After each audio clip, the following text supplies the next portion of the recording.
نحمده ونصلي على رسوله الكريم اما بعد فاعوذ بالله من الشيطان الرجيم بسم الله الرحمن الرحيم قال الله تبارك وتعالى في القرآن المجيد يا أيها الذين آمنوا كتب عليكم الصيام كما كتب على الذين من قبلكم لعلكم تتقون صدق الله مولانا العظيم۔ معزز سامعین کرام، آج دوسرا روزہ ہے اور ہماری دوسری نشست ہے۔ اس نشست میں یہ بات بیان ہوگی کہ روزہ کس پر فرض ہے اور کس کو روزہ معاف ہے۔ میں نے آپ کے سامنے قرآن مجید سے ایک آیت تلاوت کی ہے، یا ایھا الذین آمنوا کتب علیکم الصیام کما کتب علی الذین من قبلکم لعلکم تتقون۔ اس آیت مبارکہ میں اللہ تعالیٰ نے روزے کی فرضیت کو بیان فرمایا ہے کہ روزہ رکھنا فرض ہے، لیکن روزے کی فرضیت پر چند شرائط ہیں کہ روزہ کس پر فرض ہوگا۔ اس کے لیے سب سے پہلی شرط یہ ہے کہ بندہ مسلمان ہونا چاہیے، ایمان والا ہونا چاہیے۔ نمبر 2 کہ بالغ ہو۔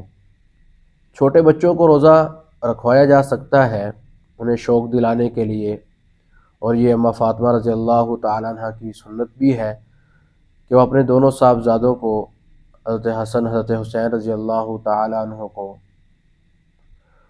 چھوٹی عمر میں روزے رکھواتی تھی اور پھر ان کو روئی کے کھلونے بنا کر دے دیتی تھی، جس سے وہ سارا دن کھیلتے رہتے تھے، کھانے کی طرف ان کا دھیان نہیں جاتا تھا، بھوک کی طرف دھیان نہیں جاتا تھا۔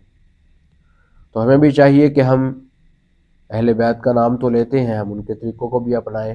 ہم چھوٹے بچوں کو روزہ رکھوائیں تاکہ انہیں روزہ رکھنے کی عادت ہو، جب وہ بڑے ہوں تو انہیں عادت ہو۔ تو اس لیے ہمیں چاہیے کہ ہم اپنے چھوٹے بچوں کو جو روزے کو برداشت کر سکتے ہوں انہیں روزہ رکھوانا چاہیے۔ نمبر 3 عاقل ہو، پاگل نہ ہو۔ روزے کی فرضیت کی چوتھی شرط یہ ہے کہ وہ بندہ صحت مند ہو۔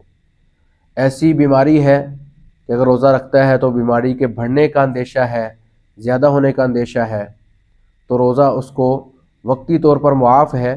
شریعت اس کو رخصت دیتی ہے کہ وہ ابھی روزہ چھوڑ دے، بعد میں اس کی قضا کر لے۔ ہاں ایسی بیماری ہے، کسی ماہر ڈاکٹر نے، مسلمان ڈاکٹر نے یہ بتا دیا ہے کہ آپ اس بیماری سے نہیں نکل سکتے اور روزہ رکھتے ہیں تو وہ بیماری بڑھتی ہے، تو پھر یہ بیمار بندہ روزہ نہیں رکھے گا ساری زندگی، لہٰذا اس کا فدیہ دے دے گا روزے کا۔ نمبر 5 کہ وہ روزے کی فرضیت کی 5ویں شرط یہ ہے کہ بندہ مقیم ہو، مسافر نہ ہو۔ یعنی اگر کسی نے شرعی سفر کرنا ہے، شرعی سفر جسے کہا جاتا ہے 48 میل، اور یہ بنتا ہے 78 کلومیٹر، 78 کلومیٹر۔ اگر کسی نے سفر کرنا ہے، اس کو پتہ ہے کہ میں نے آج سفر پر نکلنا ہے، تو شریعت اس کو رخصت دیتی ہے کہ وہ روزہ چھوڑ دے۔ بعد میں جب وہ مقیم ہو جائے، اپنا سفر مکمل کر لے، تو اس وقت جو ہے نا وہ روزے کی قضا کر لے۔ تو وہ لازمی بات ہے کہ وہ رمضان کے بعد ہی قضا کر سکے گا۔ اگر اتنا سفر نہیں ہے، سفر کم ہے، تو پھر اس کو روزہ چھوڑنے کی اجازت نہیں ہے۔ ہاں اگر کوئی بندہ، اس کا سفر سہولت والا ہے، اللہ نے اپنی گاڑی دی ہوئی ہے یا جہاز کا سفر ہے اور سفر بھی لمبا ہے، لیکن وہ چاہتا ہے کہ میں روزہ کو سنبھال سکوں گا، روزہ میں رکھ کر سفر کر سکوں گا، تو شریعت اس کو اجازت دیتی ہے کہ وہ روزہ رکھ کر سفر کر لے۔ اسی طرح عورتوں کے لیے چند شرائط ہیں روزے میں، روزے کے فرض ہونے میں، کہ عورت حیض اور نفاس سے پاک ہو۔ اگر رمضان میں اس کو حیض اور نفاس آتا ہے تو اس میں روزہ اس کو چھوڑنے کی رخصت ہے، بعد میں اس کی قضا کرے گی۔ اسی طرح کوئی حاملہ عورت ہے یا جس کے ہاں بچے کی نئی پیدائش ہوئی ہے، ایسی عورت ہے، وہ بچے کو دودھ پلاتی ہے، اور ظاہری بات ہے جب بچے کو دودھ پلائے گی تو اسے خود بھی بہت زیادہ بھوک لگے گی، تو ایسی عورت کو بھی شریعت نے رخصت دی ہے کہ وہ بھی روزہ نہ رکھے۔ بعد میں جب اس کا یہ عذر ختم ہو جائے تو اس وقت جو ہے نا وہ روزے کی قضا کرے۔ لہٰذا روزے کی قضا لازمی ہے، وہ سال میں کسی وقت بھی کی جا سکتی ہے۔